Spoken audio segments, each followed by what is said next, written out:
Me uno a su agradecimiento al distinguido senador Monreal y a todos los senadores y senadoras por esta oportunidad de acompañarlos y a la importancia del evento señalada por la secretaria Márquez.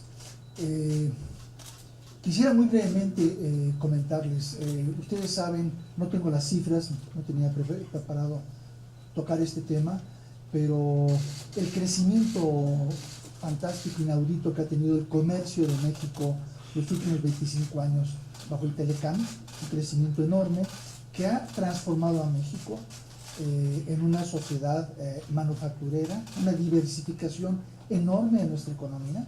Estos son los lados benéficos.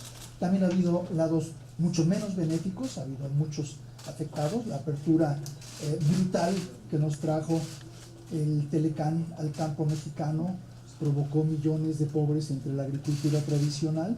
Ha sido una experiencia mixta, pero muy importante en el desarrollo de México. Somos una nación mucho más moderna que lo que jamás fuimos.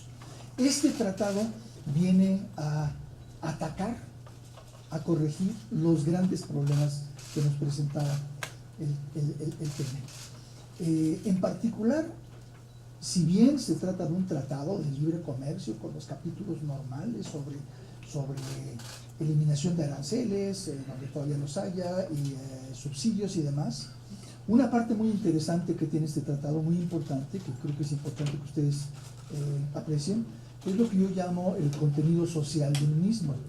Tiene por lo menos 5 capítulos muy importantes que son prácticamente inéditos en tratados comerciales. Es un avance hacia los tratados comerciales del futuro. El Telecán fue un parteaguas y muchos tratados siguieron su pauta los últimos 20 años. Estoy seguro que este va a tener mucha influencia. Me refiero a que tiene un capítulo enormemente importante, que ya los tuvo ustedes muy ocupados en el área laboral, ¿no? Pasamos la reforma laboral, una reforma laboral muy profunda, enormemente importante para México, heredera de una tradición de ambición que teníamos en México por introducir sindicalismo libre y libertad de trabajo, pero que también reflejaba presiones que venían de fuera y que se reflejaron en este tratado. Entonces, estábamos cumpliendo con una necesidad histórica de México, pero también con un compromiso en el tratado, en el área laboral. Un capítulo similar en el área ambiental, un capítulo muy importante, anticorrupción, que va a servir mucho de elemento para afianzar una herramienta adicional para el gobierno en su lucha contra la corrupción. Un capítulo de apoyo a la pequeña y mediana industria, un tema importantísimo para México, sobre todo para el México de la Cuarta Transformación, el apoyo a la pequeña y mediana industria. Es algo que no es solamente para México, se introduce para Estados Unidos y para Canadá, refleja los tiempos, ¿no? Todo el mundo se ha movido hacia una mayor centralización del ingreso, grupos financieros y tecnológicos que se llevan gran parte del ingreso, y esto es una forma que hemos acordado para corregir, introducir mecanismos de esta naturaleza.